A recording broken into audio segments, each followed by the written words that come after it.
Eu estou conversando com o filósofo e psicólogo Jonas Lúcio. Ele é formado pela PUC Campinas. E aí eu quero saber, Jonas, de onde surgiu a ideia de ser escritor? Você sempre foi escritor ou nasceu por acaso? Perão, primeiro quero agradecer você, agradecer o pessoal que está nos ajudando nesse podcast e falar que essa minha inspiração, eu sempre fui bom aluno de português, bom aluno de escrita, bom aluno de escrever redação, como antigamente, né? E aí foi indo, isso aí ficou meio parado, né? Meio guardado. Adormecido. Adormecido, essa palavra. E a pandemia, quando eu tive o problema com a pandemia, eu resolvi, esse livro já estava meio engatilhado, né? Eu só dei uma finalmente nele, e a gente sortou esse livro aí que conta a história dele. Essa história que você conta, ó, é histórias e histórias de um cidadão comum. A vida requer coragem, Jonas Lúcio, aqui pela Viseu Editora. É isso? Isso. Esse é o primeiro livro que você escreveu? Esse é o primeiro. E da onde surgiu a inspiração para escrever esse livro? Esse livro surgiu um pouco da minha história. Hoje, deixa eu só salientar uma coisa. Histórias, não existe mais essa diferenciação de história com H e história sem H. Porque história com H é história verídica, verdadeira, e a história com E isso não existe mais não na língua existe mais? portuguesa, não. Mas eu quis colocar isso de propósito para as pessoas... Para estimular as pessoas a buscarem o entendimento. Exatamente. Hoje em dia não se usa mais, Não. Mas antigamente a gente diferenciava. Usava, isso. E aí o que a gente fez? Esse livro foi feito um pouco da história minha, da minha vida, né? E aí eu criei 3 personagens, o Chico, a Leonora e a Sofia. E foi como se eu estivesse conversando com eles, batendo papo com eles. Tem alguma coisa a ver com a família, os 3 personagens? Não, Não, por incrível que pareça, foram criados por mim mesmo. Entendi. Eu criei o Chico, a Leonora Chico, a Leonora e a Sofia. E aí foi narrando. Aí tem a história minha, né? Sim, você conta uma parte da sua história aqui. Nós vamos entrar nisso daqui a pouquinho. Isso. E aí foi narrando, histórias da Leonora, do Chico. É muito interessante o livro. Estou recebendo algumas críticas muito boas do livro. Estou muito contente. Tá bem, o livro tá bem. Não tá aquilo, Paulo Coelho, né? Mas tá legal. Não, mas todo mundo tem que começar. Sim, com certeza. Agora, na escola, você disse que era um bom aluno de português. Você já fazia redações na escola? Você criava suas personagens? Não, sim, eu já fazia isso. E sempre sempre fui bom de português, sempre. E aí eu tenho alguns problemas com pontuação, mas isso a própria editora já... Né, tem um editor lá que vai corrigir? Que nem o caso da televisão, no seu caso. Passa pelo editor, ele corrige, e a gente... a ideia e a escrita é toda nossa. Você já tinha um rascunho disso antes ou foi nascendo na pandemia? Você tinha uma ideia? Vou escrever um livro. Quando falou assim, Jonas Lúcio, vou escrever um livro? Quando surgiu? Então, e aí que tá, né? O processo de criação minha, eu vou falar para você que eu acho que ela é um pouco, assim, diferente. Porque esse livro, eu levei 2 anos para fazer ele. 2 anos. E eu li muito João Guimarães Rosa, o meu escritor o meu escritor predileto é João Guimarães Rosa. Por que o João Guimarães Rosa? Porque o João Guimarães Rosa, ele fala regional, ele é um escritor regional. E eu tenho essa característica, escrever da minha região, falar das coisas que eu vejo, que eu percebo. Aí não, aí já foi um pouquinho diferente. O segundo livro, depois, se a gente for falar, eu vou falar isso.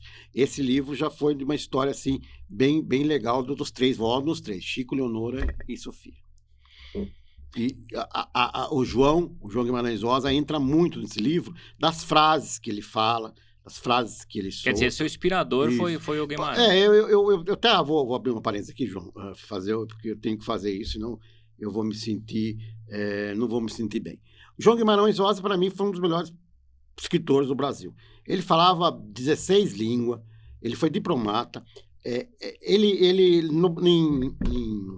Israel, no aeroporto de Israel, tem um bosque, se eu não me engano que é Israel, eu não lembro o nome da cidade, que tem o nome da mulher dele e dele. Por quê? Porque o João Guimarães Rosa, ele ajudou muito pessoas fugindo da Segunda Guerra. Então tem um bosque lá, que tem o nome dele, homenageando ele. E ele era uma pessoa extraordinária, ele era além da conta.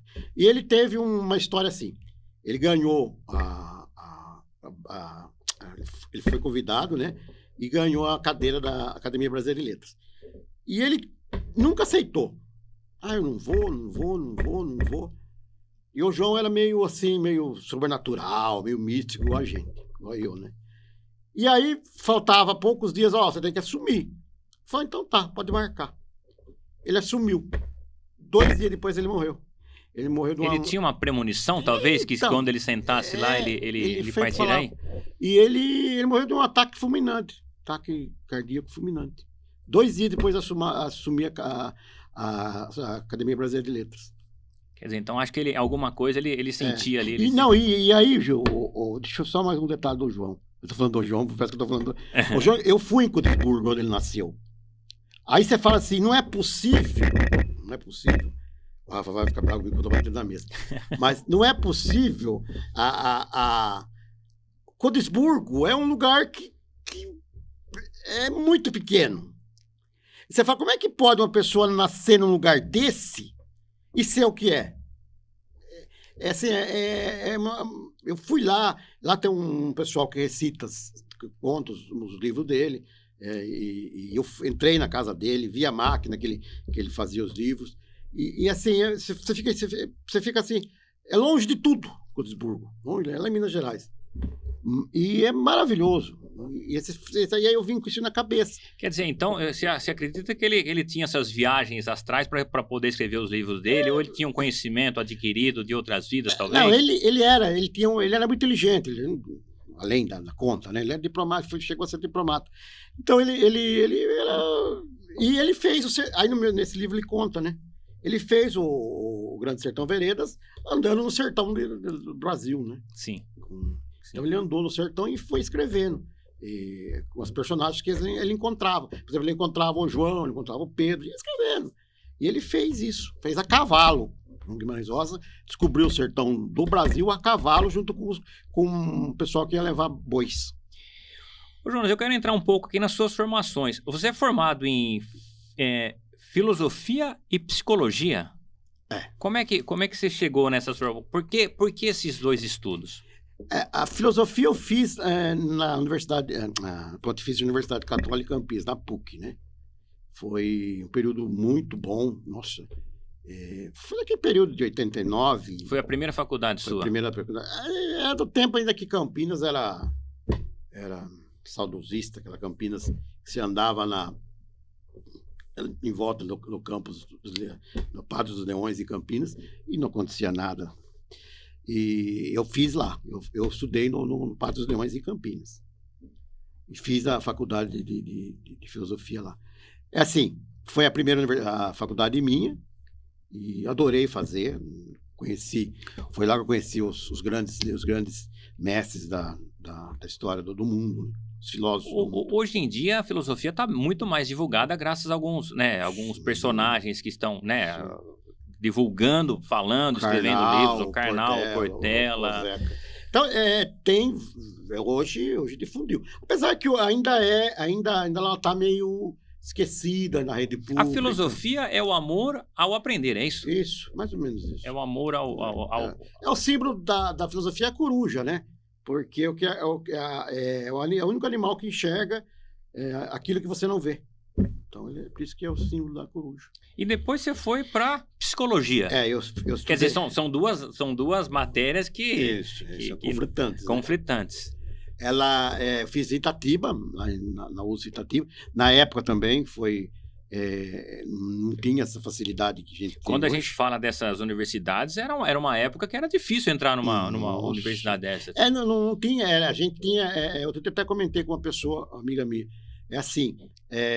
Não existia vestibular que nem hoje, que você faz vestibular e... Hoje todo mundo passa no vestibular, então, né? Hoje é fácil. E você tinha que fazer... Tinha que estudar. Por exemplo, na PUC, era o vestibular da PUC. Sim. Da Universidade de São Francisco, era da PUC, era da São Francisco.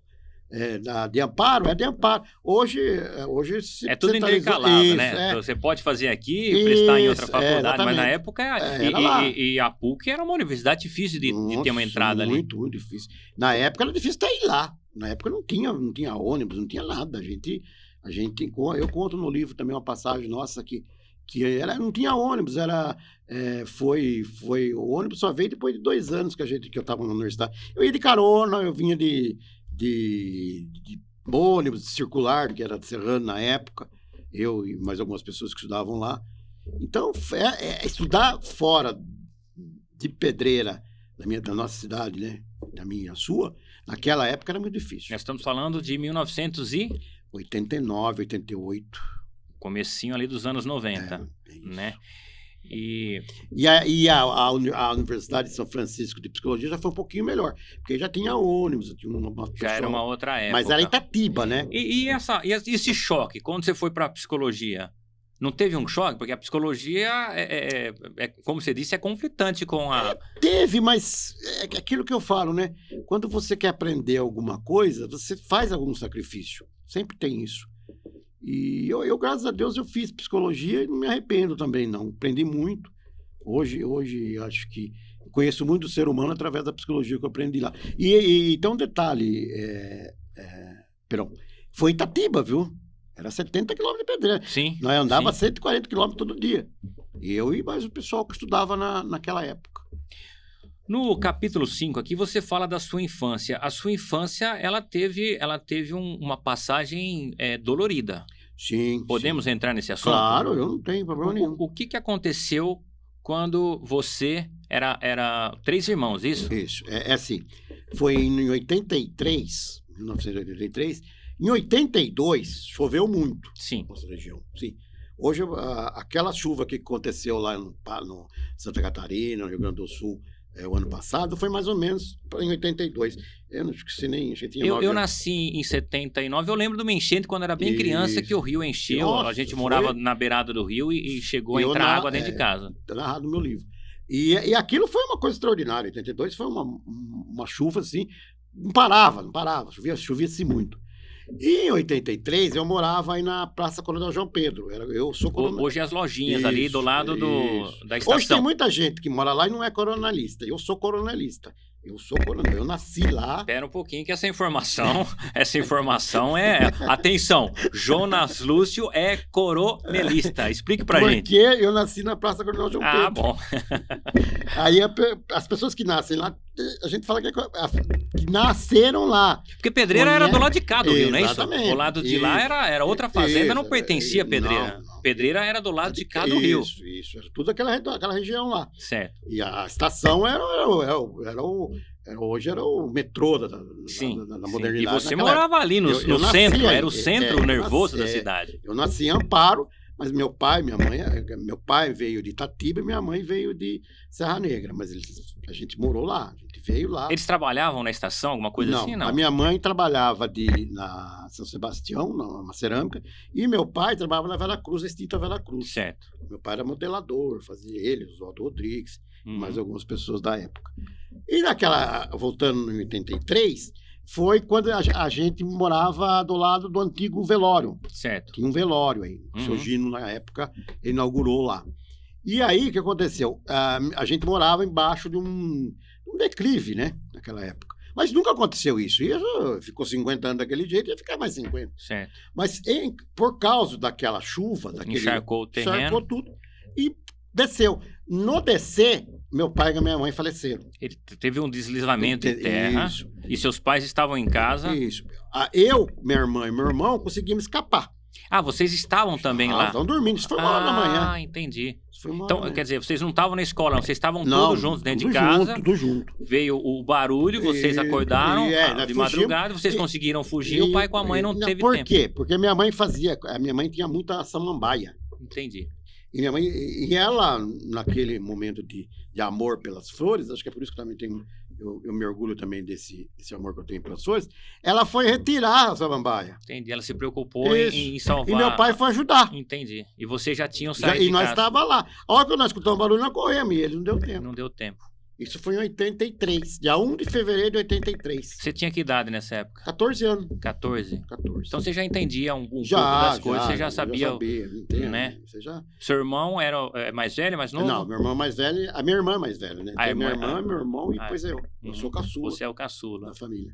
E foi nesse período que E como é que isso. foi a vida depois disso? Porque eu acho que perdeu o pai com essa idade, perdeu o pai com a mãe, principalmente numa tragédia. Você sentiu isso? Eu tenho uma frase que sempre me acompanha, né? Não há mal que permaneça. Que permaneça. E o bem sempre vence. Certo. Isso é uma coisa que a gente sempre tem que ter na cabeça. E foi, a vida sempre foi uma luta. A vida, eu falo para as pessoas, a vida é luta. Bill Gates já falou, a vida não é fácil. Uhum. Ele falando isso, a maior fortuna do mundo. Então eu sempre digo isso para todo mundo. A vida não é fácil, você tem que lutar, é uma luta diária. Todo dia, é lógico que você nunca está em momentos bons, tem momentos ruins também. Mas você tem que ter resiliência para poder enfrentar isso. E aí é uma frase do João, né? O João Guimarães fala que a vida requer coragem, né? Tem que ter coragem. Quer dizer, nesse momento, então, você assumiu, falou, pera, daqui pra frente eu tenho que seguir, tenho que tocar minha vida. Tenho que tocar o barco. E aí você estava na escola, você já estudava? Já tinha me formado, tudo, eu estava série e já tinha ido pro segundo grau naquela época. Né? Agora, você disse aí que você é coronelista, que você nasceu na Praça Coronel. Nós temos algumas personagens de Pedreira que fizeram, que levaram o nome da cidade para longe. Nós temos, por exemplo, o Oswaldo Cunha, que foi muitas vezes citado pelo Milton Neves. Inclusive, o Milton Neves ganhou um título de cidadão, porque as pessoas às vezes não têm noção do quanto custa mandar um abraço na televisão, né? O Chacrinha começou, alô, Terezinha, um abraço para fulano.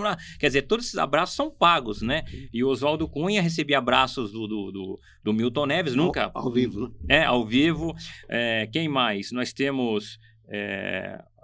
o Toninho Ganzaroli, que é outra pessoa que divulga a cidade, o nosso embaixador com as canecas. Você acredita que seu livro vai abrir também essas portas? Em breve a gente vai ter um pedreirense aí no Hall da Fama, um escritor pedreirense reconhecido? Olha, Perão, eu vou ser muito sincero com você. Tá indo muito bem. Quando a gente começou, a gente fala, né, quem está envolvido no processo, a gente ficou preocupado, porque você sempre, o filho quando nasce, você fica meio preocupado, até o primeiro choro, a primeira... Você não sabe o que o público vai sentir, né? Mas a leitura é gostosa do seu livro, foi, né? Eu comecei a leitura aqui. Foi assim, hoje tem muitos meios de comunicação, que é internet, que hoje procuram a gente, fazer entrevista, falar alguma coisa. Então tá surtindo um efeito.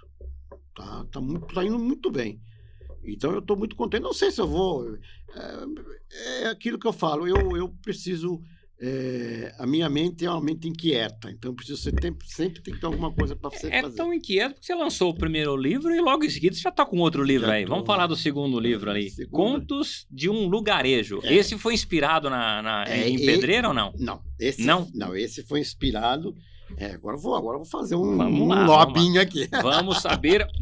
nós temos aqui histórias e histórias. Histórias e histórias já mudou o significado, você vai entender. Agora, o segundo aqui é Contos de um Lugarejo. O lugar onde eu moro é lindo. O povo quer saber. Onde é lindo, Jonas? Então, veja bem. A capa desse livro, deixa eu começar pela capa. Gosto muito de falar pela capa. Você conhece Pedreira? Sim. Mais que eu, porque eu estou meio afastado de Pedreira, mas agora eu já voltei. Indo para o Basílio, lá no Cogumnáutico, se você descer uma montanha... Passa entre montes, sobe lá na antena, vira à direita e começa a descer. Desce um morrão. Desce o morrão. O lado esquerdo tem Tem um lago ali. Isso, tem esse que é um Jequitibá. Esse Jequitibá de lá, então. Aqui é um Jequitibá. Lá do lado. Certo. Tá. Eu conversei com algumas pessoas e falaram que tem mais de 500 anos. Imagina a história que tem esse Jequitibá. Viu? Quase o descobrimento do Brasil. Eu conheço o cara que plantou, mas eu não vou dar spoiler. Não vou dar spoiler. E aí eu comecei... Esse foi uma coisa assim... João Guimarães. Esse livro aqui eu escrevi em 3 meses. Ele foi inspirado na música. Eu ouvia muito a música Vilarejo de Marisa Monte. Certo. Que ela fala que é um vilarejo. Marisa Monte, leia o livro, que esse livro é inspirado na sua música. Marisa Monte, ó. Já chegou o livro aí que eu tô sabendo. E aí o que aconteceu? E aí eu fui escrevendo. É folclore. Aí fala sobre a mula sem cabeça, fala do lobisomem, fala diversos. Tem lobisomem aqui? Tem. Tem Lobisomem e Pedreira também, depois a gente vai falar sobre isso. E aí fui escrevendo esses contos. Fui escrevendo. Aí eu falei assim, não, peraí, eu acho que ficou meio assim. Aí eu falei, não, tem que pôr uma dose de humor, uma dose para as criançadas. E aí foi que saiu, que eu coloquei isso. Como é que você amarra as suas histórias? Porque essa é a curiosidade. Por exemplo, eu tô em casa lá, tô lendo seu livro, daqui a pouco dá uma curva, vai para cá, vai para lá. Como é que surge isso na cabeça do Jonas Lúcio? Não, aí é só que você também passa por esse processo. É só que cria. Não adianta, é a criatividade. Você já começa com a ideia final ou você vai escrevendo e... Esse aqui eu comecei e fui embora. Esse aqui foi 3, 4 meses, estava pronto esse livro. Você solta o boi e vai atrás. Abaixa e vai embora. Uhum. Aquele lá demorou um pouco porque foi mais bem elaborado. Esse aqui foi elaborado também. Não quer dizer que esse aqui não seja elaborado. Certo. É um livro elaborado, muito bem elaborado.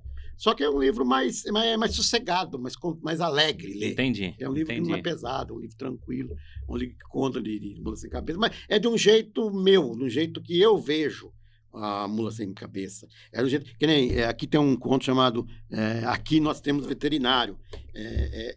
O livro narra, por exemplo, eu moro num lugar que tem uma mata enorme lá, um monstro de uma mata.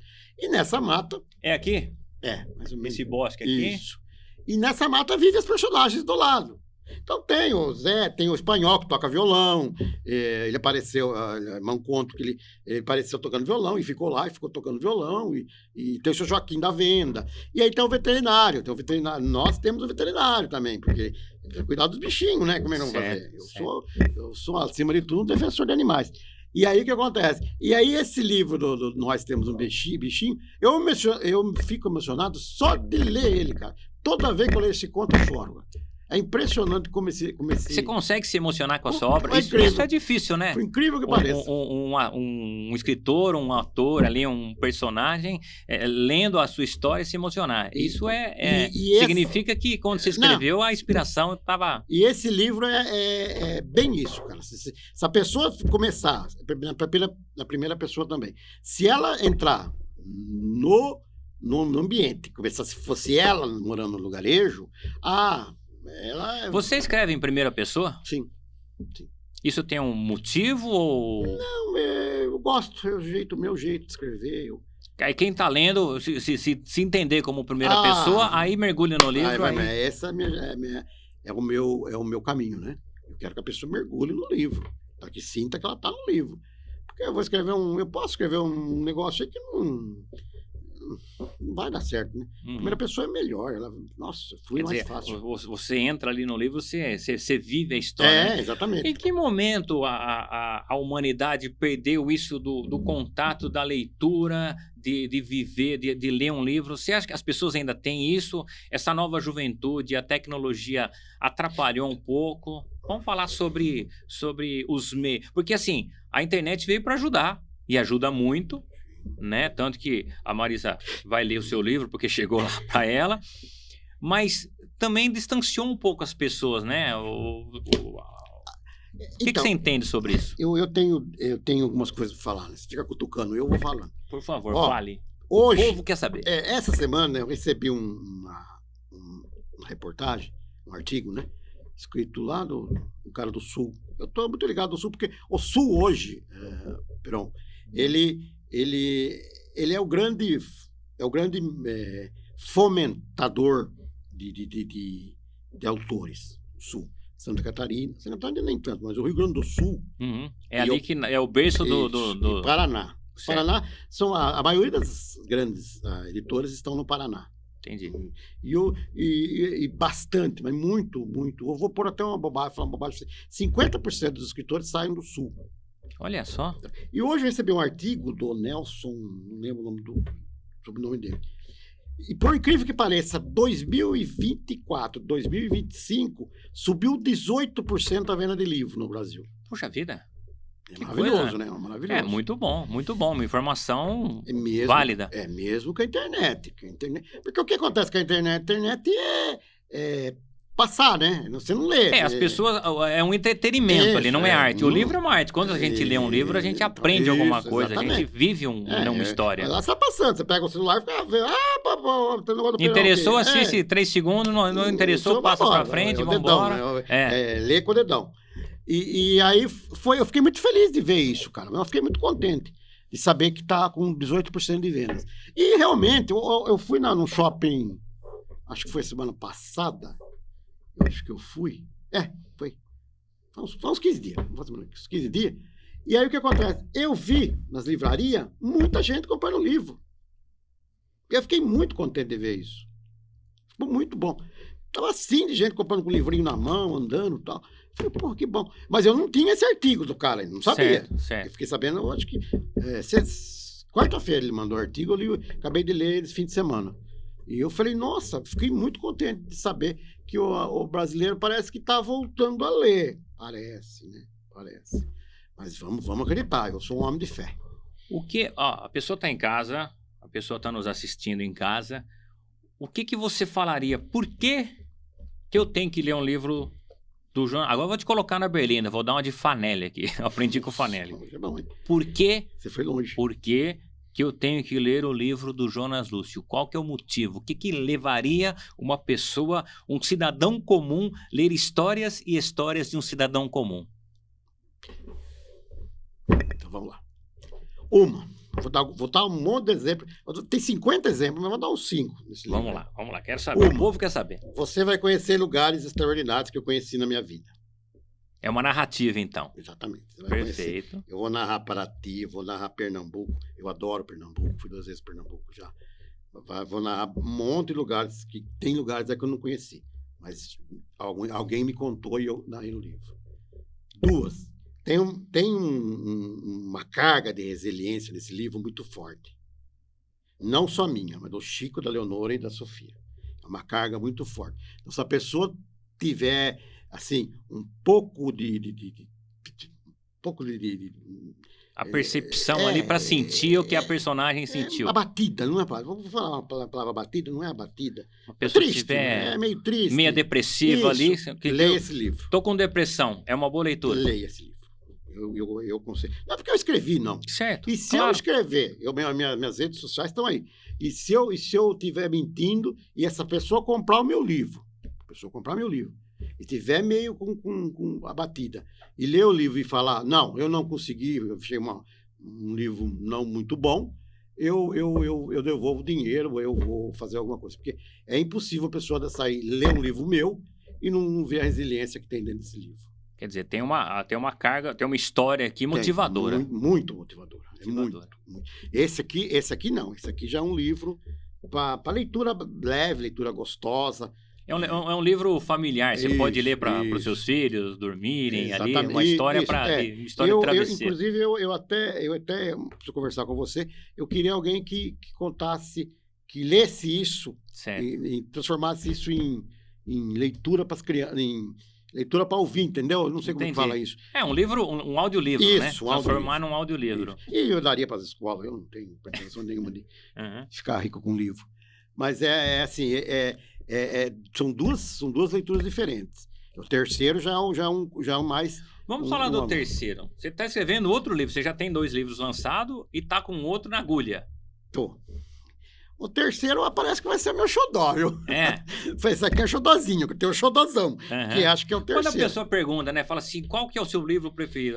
É Como Filhos, mas não é Como Filhos, é porque o primeiro a gente aprende, o segundo a gente melhora, e vai melhorando, não é isso? Esse terceiro é a história de Ferdinando Pantaleão.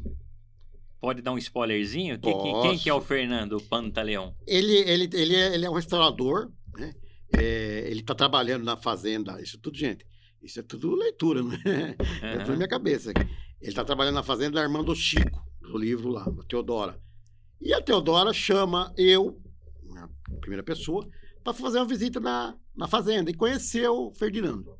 E aí o Ferdinando começa a conversar e a Teodora fala, esse cara é estranho, eu não tenho documento dele, ele só apresentou uma carteirinha de arquiteto, mas não tem mais nada, não tem documento, cadê o não diploma, tem família, cadê não tem nada. Não tem nada. E quem que é esse cara? É um fantasma esse cara? E olha o que ele está fazendo, dá uma olhada as restaurações que ele está fazendo. E aí eu começo a olhar, né, no livro, né, e falo, porra, esse cara é bom, esse cara não é qualquer um que faz isso.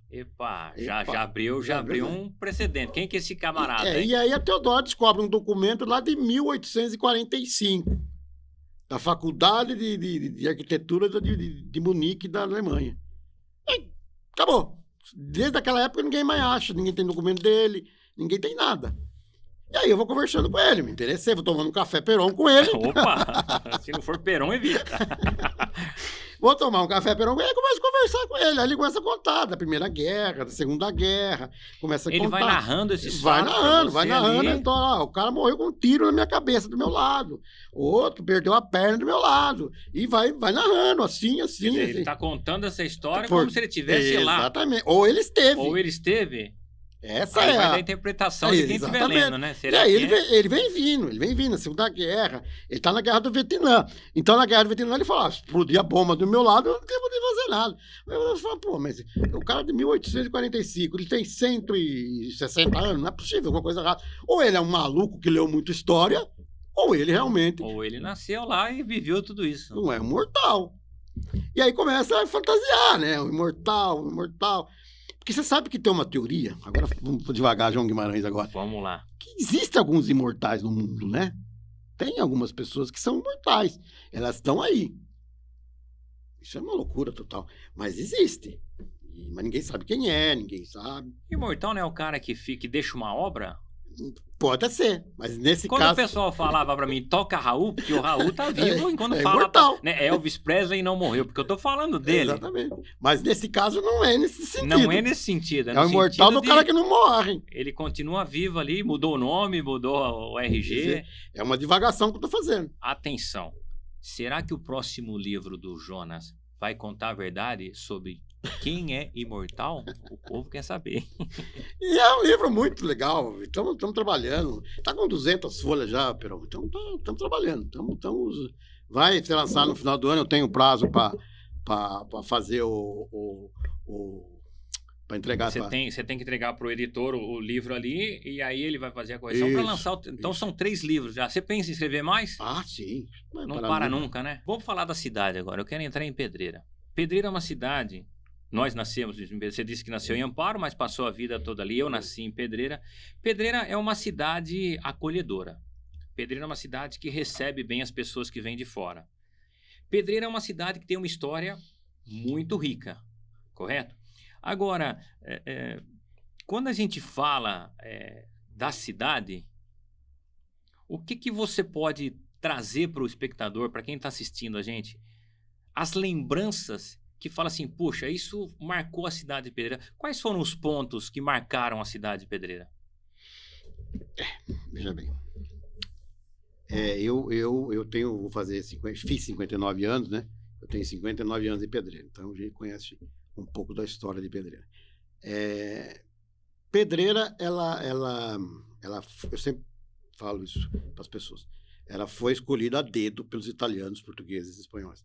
Que é um vale. Foram três? Mais italiano. 80% italiano, português e espanhol. E foi assim, é um vale, né? Se você for na Itália, alguns lugares da Itália lembra Pedreira, porque é um vale, é um buraco. Então quando eles vieram para cá, eles escolheram realmente o lugar que eles acharam maravilhoso. Estão fazendo coisa de 150, 130 anos atrás. Então imagine, há 130 anos isso aqui era... lindo, né? Quer dizer, então os italianos vieram para cá, se sentiram em casa. Exatamente. Essa foi E aí foi feito. As famílias tradicionais foram e fizeram o que Pedreira é hoje. É uma cidade acolhedora por causa disso. O italiano, ele diferente do espanhol, que é meio briguento. Você é italiano? Não, eu sou português. Minha Você avó é era português e meu avô era espanhol. O meu avô, ele era muleiro. Ele tinha mula em Pedreira. Ele fazia o transporte. Ele entrava... Porque tem uma característica de Pedreira, assim... hoje os jovens conhecem Pedreira vindo de Campinas.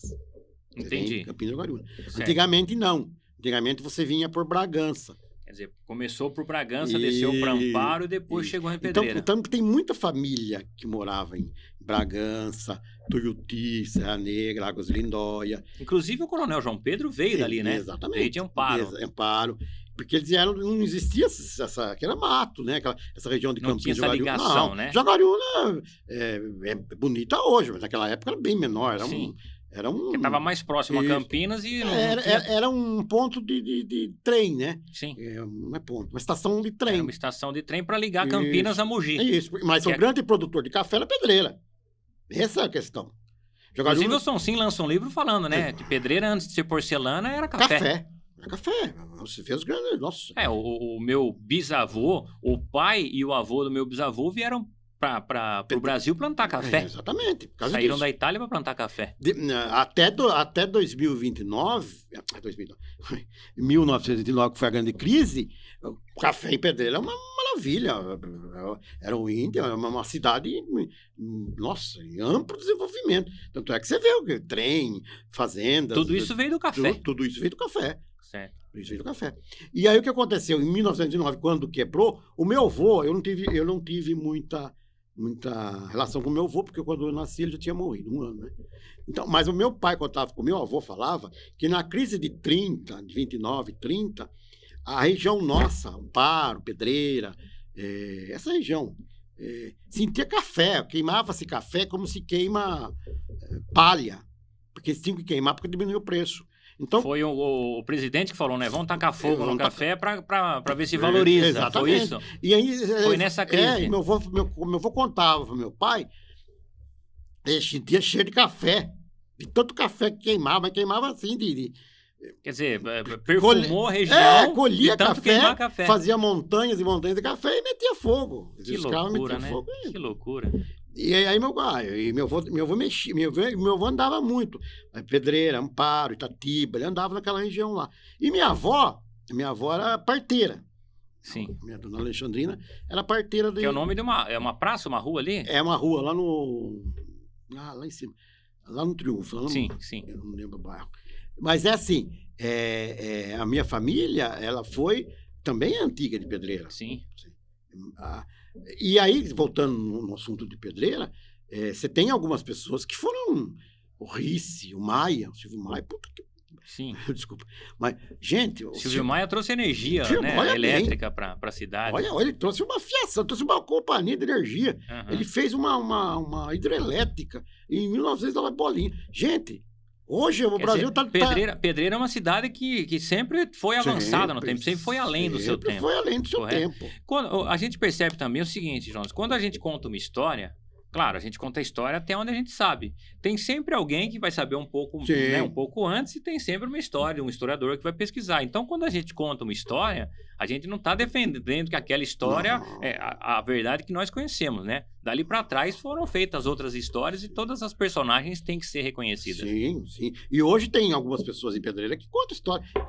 E eu sempre falei, tem que pegar essas pessoas antigas, porque estão morrendo todo mundo, os antigos. Sim. Tem que fazer uma entrevista com eles, guardar isso aí. Aqui onde que eu vi isso aí? Não é Piracicaba, do lado de Piracicaba. Tem uma cidade que o cara fez um museu histórico vivo, história viva, museu de história viva. As pessoas contando a história do pessoas lugar. 90 anos, pessoa com 85. Ele chama lá, vamos contar. A pessoa começa a contar. Pedreira carece disso. Certo. Eu acho que teria tá aí um desafio pra gente resolver. A imagem fica, né? Daqui 100 anos, eu não vou estar aqui, você não vai estar aqui, Sim. mas a imagem vai estar lá. Nossa, olha, que nem o senhor Luiz Novo, um cara que você tem muita amizade. Sim. É um cara extraordinário. O cara que conhece Pedreira, nossa senhora.